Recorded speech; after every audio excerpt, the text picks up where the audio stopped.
जिले के 1544 धार्मिक स्थलों पर बजने वाले लाउडस्पीकर के निर्धारित डेसिबल को लेकर जिलाधिकारी ने उड़न दस्तों का गठन किया है, जो जगह जगह पर जाकर लाउडस्पीकर के डेसिबल की जांच करेंगे।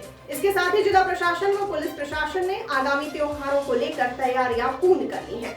इसे लेकर डीएम ने कहा है कि कोई भी किसी तरह की नई परंपरा डालने की कोशिश ना की जाए। ईद का पर्व आ रहा है और भी कई पर्व आ रहे हैं, उसको लेकर क्या तैयारियां हैं और क्या इंतजाम हैं? देखिए, आने वाले समय में ईद, अक्षय तृतीया, परशुराम जयंती, ये सभी त्यौहार एक ही दिवस में मनाए जाएंगे। इसके लिए ज़िला प्रशासन और पुलिस प्रशासन के द्वारा सभी तैयारियां कर ली गई हैं। विभिन्न थानों स्तरों पर पीस कमेटी बैठक तहसील और थानों के द्वारा संयुक्त रूप से कर ली गई है। इसके अलावा मेरे द्वारा और कप्तान साहब के द्वारा कल सभी धर्मगुरुओं के साथ एक विस्तृत बैठक की गई थी, जिसमें शासन के सभी निर्देशों का उनको बता भी दिया गया और उनके साथ एक संवाद स्थापित किया गया, ताकि पूरे क्षेत्र में अमन और शांति और बहुत ही सौहार्द वातावरण में ये सारे त्यौहार मनाए जा सकें। सभी को ये निर्देशित दे दिया गया है कि किसी भी प्रकार की कोई नई परंपरा कहीं पर भी नहीं चलाई जाएगी। जो जिस प्रकार से पारंपरिक रूप से जो त्यौहार मनाए जाते हैं उसी प्रकार से मनाए जाएं।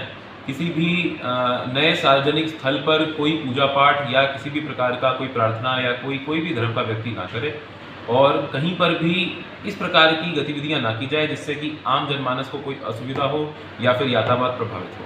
इसके अतिरिक्त लाउड स्पीकर के संबंध में भी स्पष्ट निर्देश दिए गए हैं कि पहला, किसी भी लाउड स्पीकर को बिना अनुमति के चलने की अनुमति नहीं दी जाएगी। जो तहसीलों के स्तर से, एसडीएम्स के स्तर से अनुमतियां जारी की गई हैं, उन्हीं लाउड स्पीकर्स को चलाया जाएगा। नंबर 2, किसी भी लाउड स्पीकर की अभी हमने उड़न दस्तों की गठन कर दिया है, वो जगह जगह जाके इसकी चेकिंग कर रहे हैं।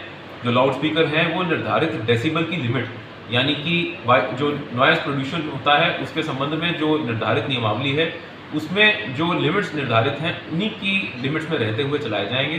अगर कोई भी व्यक्ति इससे अधिक लिमिट पर अपने ध्वनि विस्तारक यंत्रों को, लाउड स्पीकर्स को चलाता है तो उनके विरुद्ध कार्रवाई भी की जाएगी और ऐसे लाउड स्पीकर्स को हटवाया जाएगा। तो संभल को कितने सेंटर बांटा गया?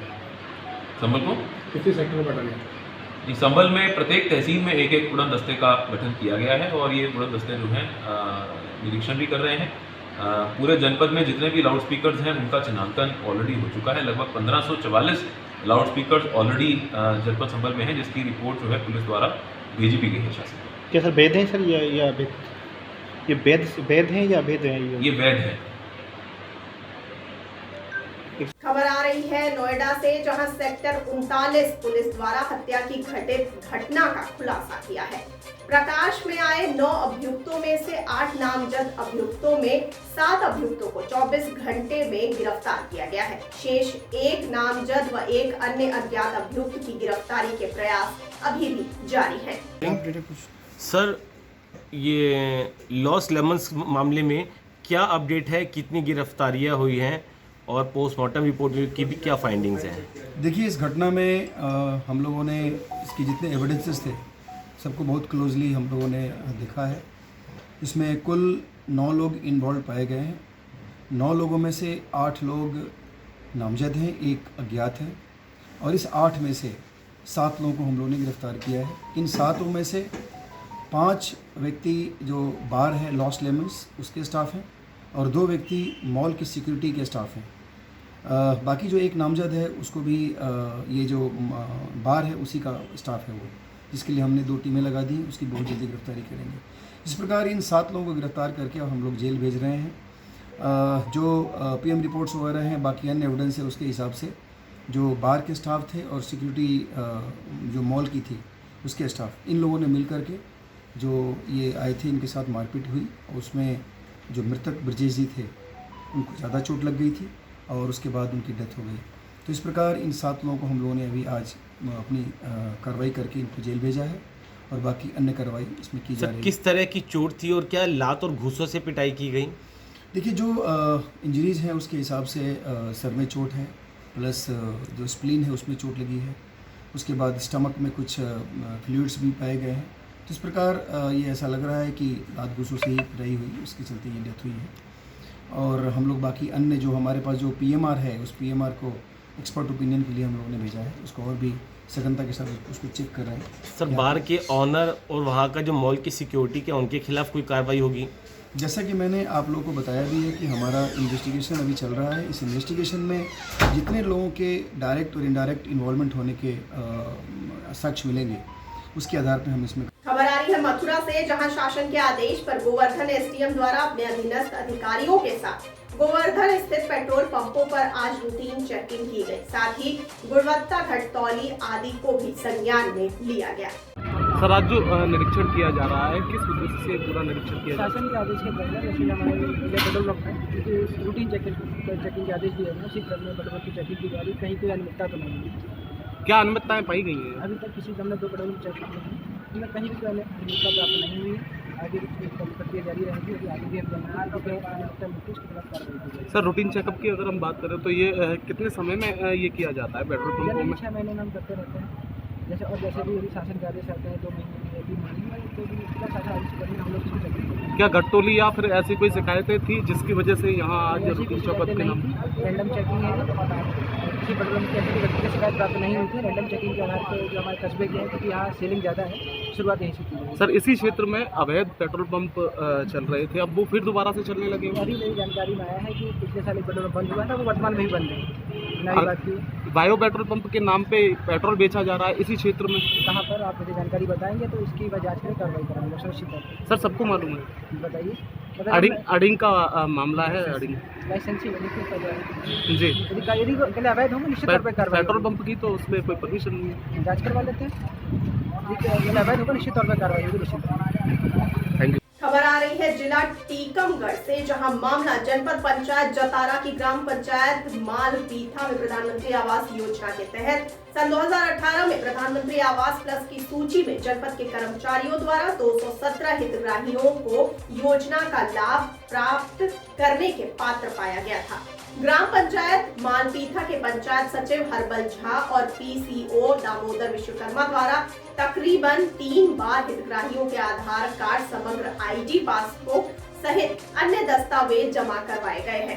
कलेक्टर को शिकायती आवेदन देने आए ग्रामीणों का कहना है कि एक बार फिर ग्राम पंचायत द्वारा दस्तावेजों की मांग की गई। जब सत्यापन की राशि देने की बात की गई तो नाराज जनपद कर्मचारियों द्वारा 132 लोगों को पात्र हितग्राहियों को अपात्र घोषित करके नाम काट दिए गए हैं। ग्रामीणों का कहना है कि जनपद कर्मचारियों द्वारा काटे नामों वाले परिवार ही वास्तविक पात्र हितग्राही हैं। शिकायती आवेदन देने वालों में सौरभ गंगेले, गोलू राजा, कृष्णकांत तिवारी, रघुवीर साहू, मनोज साहू, गीता केवट आदि लोग शामिल हैं।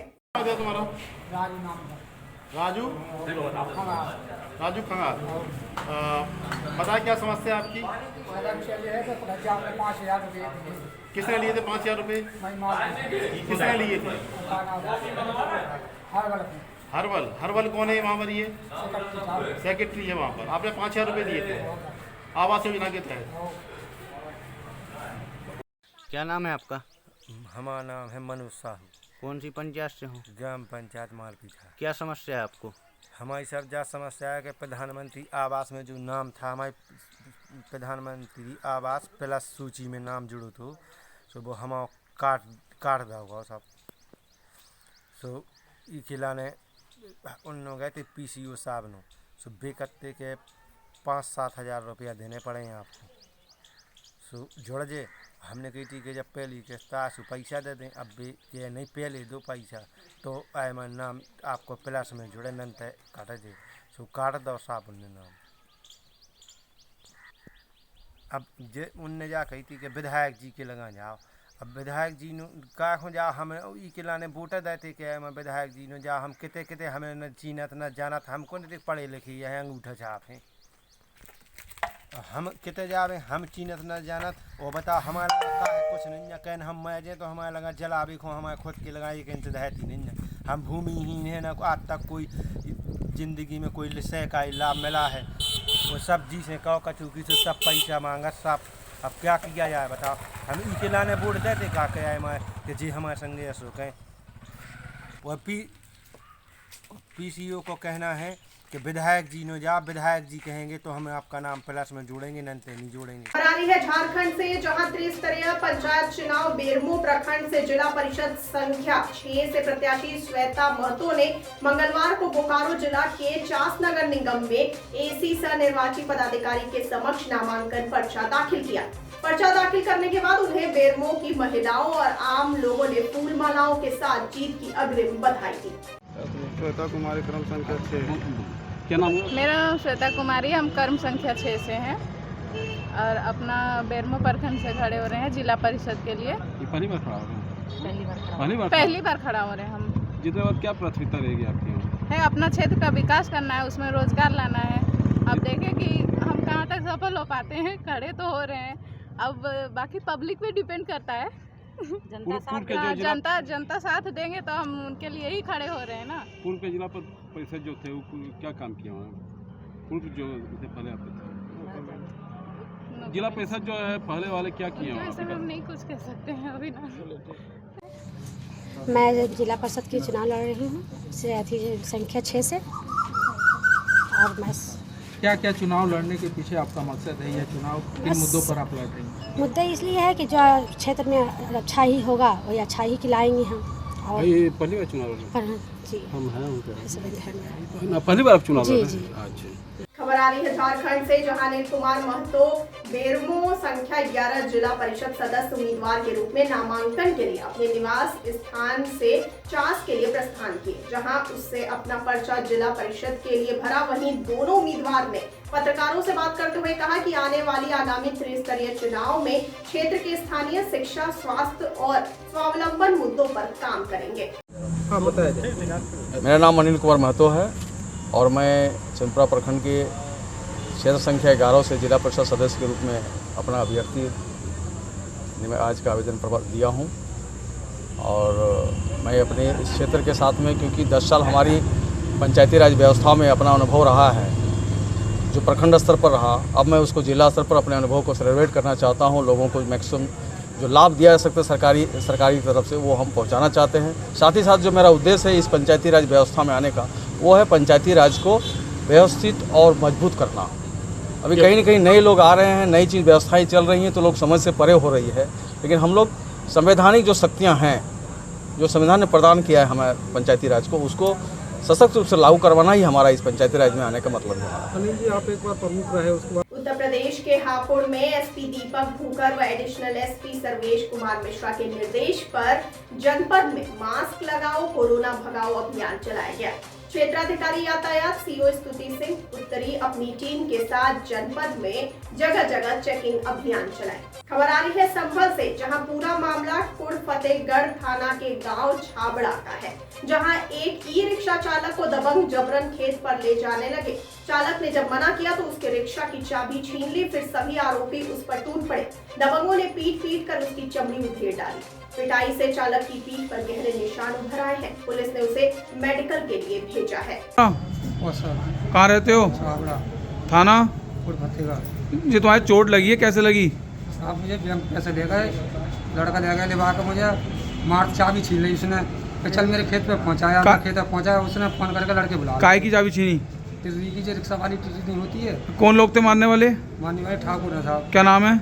नाम उनका एक का इल्लू है, इल्लू। हाँ। और सुधापार। हाँ। और नन्हे। कितने लोग थे कुल? जो 4-5 लोग हैं। अच्छा, तुम्हारा मारपीट की? हाँ। आपकी कोई रंजिश थी? कोई रंजिश नहीं थी, पीछे का 8-10 साल पहला इलेक्शन की बात थी। पुलिस से शिकायत? मैंने उससे वोट नहीं दी। पुलिस से शिकायत करी तुमने? पुलिस से शिकायत भी करी, रपट भी करा दी है। रोड के सूरमपट्टी चौक पर हिंदू मकल्लम पार्टी ने प्रदर्शन किया। संगीतकार इलैयाराजा को जाति के संदर्भ में बोलने के खिलाफ EVKS इलागोवन को PCR केस में अरेस्ट करने की मांग की गई और प्रदर्शन भी किया गया। கடந்த 19/4/2022 ஈரோடு சூரம்பட்டி நாள் ரோடு பகுதியிலே நடந்த பொதுக்கூட்டத்தில் EVKS இளங்கோவன் அவர்கள் இசைஞானி இளையராஜா அவர்களை ஜாதி ரீதியாக பேசியதை கண்டித்து அவர் மீது தமிழக காவல்துறை உடனடியாக PCR வழக்கு பதிவு செய்து அவரை சிறையில் அடைக்க வேண்டும் என்று தமிழகத்திலே முதலாக ஈரோடு மாவட்டத்திலே இளையராஜாவுக்கு ஆதரவாக எங்களது போராட்டத்தினை துவக்கி இருக்கின்றோம். இந்த போராட்டமானது சிறப்பாக நடைபெற்றுக் கொண்டிருக்கின்றது. முருகேசன், இந்து மக்கள் கட்சி மாநில செயலாளர். मामला शाहजहांपुर का है, जहां डॉग स्क्वाड में शामिल जाबाज खोजी कुत्ते जैक की मौत पर पुलिस महकमा मायूस नजर आया। जी हां, फिलहाल डॉग स्क्वाड में शामिल खोजी कुत्ते को पुलिस सम्मान के साथ उसका अंतिम संस्कार कर दी है। मेंबर है जैक नाम था इसका। इसको अचानक कुछ बीमारी डेवलप हुई पिछले 1 महीने से और इसका इलाज चल रहा था। कल इसकी असामयिक मृत्यु हो गई, जो सूबेदार रैंक का माना जाता है हमारे डॉग स्क्वाड के था। और आज उसकी शोक परेड जैसे हमारे यहाँ नियमानुसार होती है, उसके तहत तरतीब के तहत वो आज संपन्न हुई और इसके बाद उसको सुपुर्द खाक किया जाएगा। कितना अपराध पर इसने काम किया, किस से खोजबीन करता था? ये बहुत अच्छा ट्रैकर था। ये जैसे बहुत सारे घटनाओं के खुलासे में इसका बहुत महत्वपूर्ण योगदान रहा, ख़ास तौर से जो नकबजनी की घटनाएं या ब्लाइंड मर्डर्स थे उसमें भी इसकी बहुत महत्वपूर्ण भूमिका रही। कई मौक़ों पे इसको तत्काल ले जाया जाता था और इससे जो भी क्लूज़ मिलते थे वो बड़े सपोर्टिव रहते थे एविडेंस के तौर पे और क्लूज़ के तौर पे भी विवेचनाओं में। तो इसका बहुत महत्वपूर्ण योगदान रहा, लेकिन बहुत असामयिक इसकी मृत्यु हुई, जिसके लिए हम सबको बड़ा दुख है और इसको हम लोग मिस करेंगे। खबर आ रही है मध्य प्रदेश से, जहां जबलपुर के बरेला थाना अंतर्गत ग्राम देवरी पटपरा में जमीन को लेकर 2 पक्षों में विवाद हो गया, जिसे लेकर पीड़ित दिलीप एवं सुक्कू लाल पटेल ने बताया कि सन 1994 में यह जमीन खरीदी गई थी, लेकिन उस जमीन को लेकर पड़ोस में रहने वाली इमारती बाई एवं पवन पटेल आए दिन झगड़ा करते रहते हैं। क्या घटना हुई आपके साथ? जी सर, मैं 1993-94 में जब मकान बना हुआ ज़मीन खरीदा था, जिसमें मैं अभी काबिज हूँ पूरे में। और लेकिन ये इमरती भाई पवन कुमार ज़बरदस्ती उसको लेकर के झगड़ते रहते हैं और अभी आए दिन हमसे झगड़ा करते रहते हैं। 18/6/2018 को इनने हमारे भीम के राडर टोली में भीम के पत्थर उखाड़े और 19/1/2022 को इन्होंने हमारी दीवार गिरा दी, जिसकी रिपोर्ट मैंने बरेला थाने में दी। कुछ नहीं हुआ। अभी 2 तारीख को 2 फरवरी को इन्होंने मेरे लड़के दिलीप के ऊपर झूठा आरोप लगाकर धारा लगवा दी और मुझे जमानत से छुड़ाना पड़ा। और इसके बाद मैंने 13 तारीख को भी 9 फरवरी को फिर इन्होंने दोबारा रिपोर्ट झूठी लिखाई और मेरी बहू भी लिखाई रिपोर्ट, लेकिन मेरी बहू की कोई सुनवाई नहीं और मेरे लड़कों को ले गए। 13/2 को मैंने जो सिविल कोर्ट पे उन्होंने केस लगाया है कि जो हमारी ज़मीन पे वो उसकी कापी और मैंने रिपोर्ट के लिख के दी कि अभी सिविल सूट लगाया हुआ है, वो न्यायालय में चल रहा है, लेकिन उनसे जो संतोष नहीं है। अभी हाल ही में क्या घटना हुई आपके साथ? अभी हाल में ये घटना हुई सर कि मेरा लड़का काम से आया और बच्चों को डांट रहा था, आंगन में डांट रहा था। तो पवन कुमार दारू पी के आया और लड़के से बोला कि किसको गाली दे रहा है, तो लड़के ने बोला मैं अपने बच्चों को डांट रहा हूँ, तुमको क्या परवाह। तो वो इसको पकड़ लिए और मारे। फिर उनके भाई विनोद और राजू और पवन ये पर उनका साला उसका नहीं दिलीप पटेल का काफ़ी समय से परेशान है सर वो लोग। उनका भी ज़मीन संबंधी ही विवाद है। उनके आपस में आस पड़ोस में जो ज़मीन है उसको लेके विवाद है और जो कि उनके द्वारा बताया गया कि वो एसडीएम न्यायालय में भी उनके द्वारा पूर्व में दिया गया है। तो ज़मीन संबंधी विवाद होने के कारण एसडीएम जो भी निर्णय लेंगे उसका पालन करवाना पुलिस का कार्य है। तो उनका क्योंकि मामला भी विचाराधीन है, जब तक निर्णय नहीं हो जाता तो दोनों पक्षों को हिदायत दी गई है कि वो विवादित भूमि के आसपास ना जाएं ताकि उसका आगे कोई विवाद ना उत्पन्न हो। तो ये थी इस वक्त की बड़ी खबर। आगे खबरों के लिए बने रहिए TTN 24 के साथ। मुझे दीजिए इजाजत। नमस्कार।